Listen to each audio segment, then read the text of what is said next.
ఆదికాండము 23వ అధ్యాయము. ఆదికాండము 23వ అధ్యాయంలో ప్రధానంగా మనకు 2 సంఘటనలు చూస్తాము. ఒకటి శారమ్మ గారి మరణము, 2 అబ్రహాము మరియు హేతు కుమారుల మధ్య సంభాషణ, అబ్రహాము మరియు ఎఫ్రోను మధ్య సంభాషణ గురించి ఈ అధ్యాయం రికార్డ్ చేస్తుంది. మరి మనిషి జీవితంలోని అత్యంత కీలకమైన సంఘటన మరణం.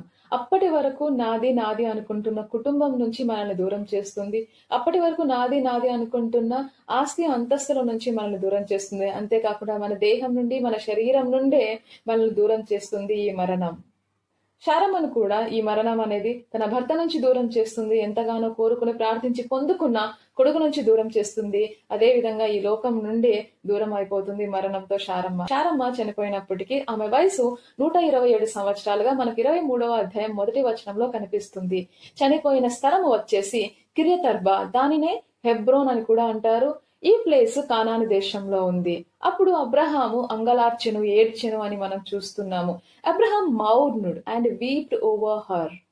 అబ్రహాము మరియు శారమ్మలకు వివాహమయ్యి మరి ఎన్ని సంవత్సరాలు అయింది అనేది కరెక్ట్ గా నెంబర్ అనేది మనకు బైబిల్లో ప్రస్తావించకపోయినా మనకు తెలిసిన వాళ్ళిద్దరి సహచర్యం వచ్చేసి 25 + 37 సంవత్సరాలు. అంతకుముందు ఎన్ని సంవత్సరాలు అన్న విషయం మనకు క్లారిటీగా తెలియదు. ఈ 27 సంవత్సరాలు ఏంటి అంటే దేవుడు మొదట వాగ్దానం ఇచ్చిన సమయం నుండి వారికి కుమారుడు కలిగే వరకు ఉన్న సమయం అనేది 25 సంవత్సరాలు. మరి కుమారుడు పుట్టినప్పటి నుండి 90 సంవత్సరాల నుంచి ఆమె చనిపోయే సమయం 127కు మధ్య డిఫరెన్స్ వచ్చేసి 37. ఆ విధంగా ఈ 25 + 37 62 సంవత్సరాలు అయితే గ్యారంటీగా వాళ్ళిద్దరు భార్యాభర్తలుగా మరి ఉన్నారు. ఆ విధంగా కొన్ని దశాబ్దాల పాటు కలిసి ఉన్న ఆ భార్యాభర్తల్లో మొదటగా శారమ్మ మరణం అనేది జరుగుతుంది. శారమ్మను పాతి పెట్టుటకు అబ్రహాము హేతు కుమారులను, నేనే పరదేశిని, మీ తావున నాకు ఒక శ్మశాన భూమిని స్వాస్థ్యముగా ఇయ్యుడి అని అడుగుతాడు. అందుకు హేతుకుమారులు, అయ్యా, నీవు మా మధ్య మహారాజువై ఉన్నావు. మా శ్మశాన భూములలో అతి శ్రేష్టమైన దానియందు మృతి పొందిన నీ భార్యను పాతిపెట్టు. అలా నీకు భూమి ఇవ్వడం ఇష్టం లేనివాడు ఎవ్వడునూ లేడు, ఇయ్యనొల్లని వాడు ఎవడునూ లేడు అని వారు రిప్లై ఇవ్వడం జరుగుతుంది. ఈ మహారాజువై అన్న పదానికి మిగిలిన ట్రాన్స్లేషన్స్ మనం ఇంగ్లీష్ లో చూసినప్పుడు మైటీ ప్రిన్స్ గా NASBలో చెప్పబడుతుంది, NKJVలో చెప్పబడుతుంది అండ్ NIVలో కూడా అలాగే ఉంది. ప్రిన్స్ ఆఫ్ గాడ్ గా యాంప్లిఫైడ్ వర్షన్ లోను అండ్ ESVలోనూ ఉంది. NLTలో అయితే హానర్డ్ ప్రిన్స్ గా చెప్పబడుతున్నాడు అబ్రహాము. అంటే అక్కడ ఉన్న ప్రజలలో అబ్రహాము గొప్పవాడు, ఐశ్వర్యవంతుడు మరియు దేవుని చేత ఆశీర్వదించబడిన వాడు, దేవుడు తోడై ఉన్న వ్యక్తి అబ్రహాము. అలాంటి వ్యక్తివి నీకు భూమి ఇవ్వడం ఇష్టం లేని వాడు ఎవరు మా మధ్యన లేరు అని హేతు కుమారులు చెప్పినప్పుడు అందుకు అబ్రహాము ఎఫ్రోను అనే వ్యక్తి యొక్క పొలము చివర్లో ఉన్న గుహను అడుగుతాడు. దాన్ని నిండు వెలకు చెల్లించి, అంటే కంప్లీట్ ప్రైజ్ ఎంతైతే అప్పట్లో దాని వెల ఉంటుందో ఆ ప్రైస్ ఇచ్చి నేను దాన్ని కొనుక్కుంటాను అని అడుగుతాడు అబ్రహాము. అందుకు ఎఫ్రోను గుహనే కాదు పొలాన్ని కూడా తీసుకొని భార్యను పాతి పెట్టుకో అని చెప్పడం జరుగుతుంది.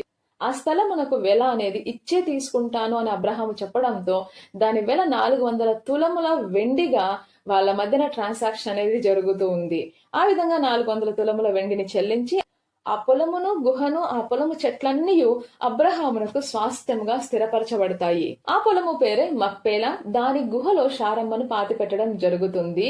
ఇది ఈ చాప్టర్ లో మనకున్న ఇన్ఫర్మేషన్. మరి ఈ చాప్టర్ నుంచి మనం నేర్చుకోవాల్సింది ఏంటి అంటే, మొట్టమొదటిది శారమ్మ మరణం నుండి every born being will die one day and there is no exception.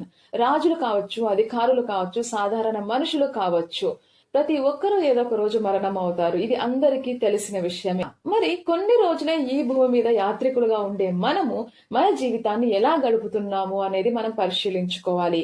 క్రైస్తవులము అని చెప్పుకుంటున్నాం, కానీ క్రైస్తవులుగా బ్రతుకుతున్నామా? ఒకరు బాధల్లో ఉన్నప్పుడు ఆదరిస్తున్నామా లేదా ఆనందపడుతున్నామా? బాగా జరిగిందిలే వీళ్లకు అని అనుకుంటున్నామా? ఒకరు సంతోషిస్తున్నప్పుడు వారి సంతోషాన్ని చూసి జెలస్ ఫీల్ అవుతున్నామా, బాధపడుతున్నామా, లేదా వారి సంతోషంలో మనం పాలు పంచుకునే వారిగా ఉంటున్నామా? ఒకరు కష్టాల్లో ఉన్నప్పుడు మనకు చేతనైన సహాయం చేస్తున్నామా, లేదా ముఖం చాటేసే వారముగా ఉంటున్నామా? ఎలా ఉంటున్నాము మనము? క్రీస్తు లక్షణాలు ఏమిటి, మన లక్షణాలు ఏమిటి? పుట్టుకతోనే ఆ లక్షణాలన్నింటినీ మనం పునికి పుచ్చుకోలేమండి. కానీ మనము దేవునికి అంగీకారమయ్యే విధంగా చివరి శ్వాస వరకు ప్రయత్నం అనేది చేస్తూనే ఉండాలి. ఇది మనకు విధి. రెండవ విషయం, అబ్రహాము సాగిలపడి అన్న పదము 2 చోట్ల ఈ అధ్యాయంలో కనిపిస్తుంది, 7 మరియు 12 వచనాల్లో.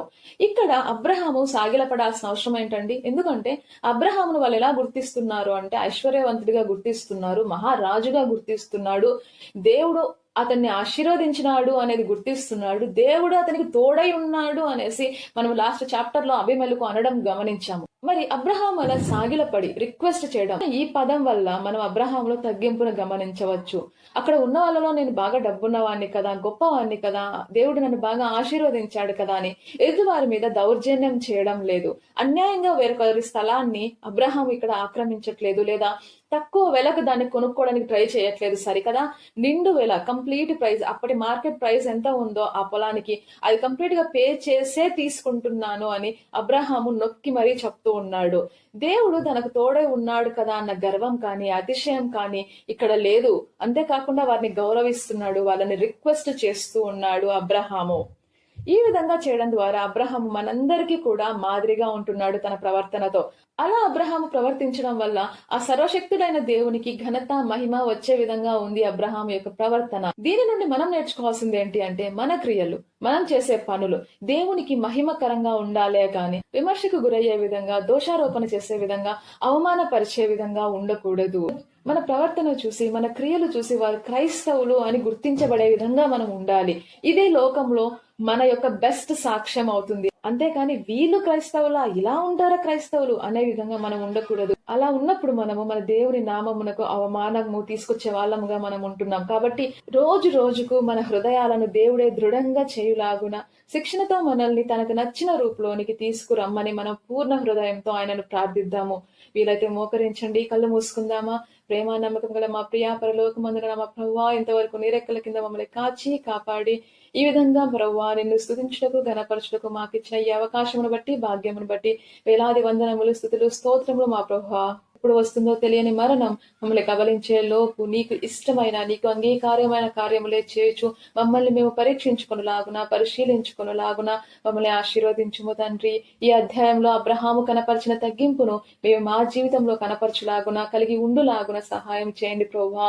ప్రతి ఒక్కరూ నీ కుమారులే అని ఎరిగి చేతనైనంత మట్టుకు సహాయం చేసే వాళ్ళముగా ఉండాలే కానీ బాధ పెట్టు వారముగానైనను, తూలనాడు వారముగానైనను మేము ఉండకుండునట్లు మా హృదయాలను నీ ఆధీనంలోనికి తీసుకొను ప్రభువా. దేవా, మమ్మల్ని ఎవరైతే బాధ పెడుతున్నారో, మా కంట నీరికి కారణం అవుతున్నారో వారిని బట్టి ప్రార్థన చేస్తున్నాం తండ్రి. వారిని క్షమించండి, వారికి మీరే మార్గదర్శకమై ఉండుమని, వారిని వారించుమని అడిగి వేడుకుంటున్నాం ప్రభువా. దేవా, మా క్రియలలోను మా మాటలలోను నీకే మహిమ ఘనత కలుగులాగున మమ్మల్ని నడిపించుమని, మమ్మల్ని ఆశీర్వదించుమని యేసుక్రీస్తు అతి పరిశుద్ధ నామమున మిమ్మల్ని అతి మిక్కిలిగా అడిగి వేడుకుంటున్నాను నా ప్రియ పరలోకమందున మా తండ్రి. ఆమెన్. ప్రైజ్ ది లార్డ్ అండి అందరికీ. Thank you so much for watching. See you tomorrow.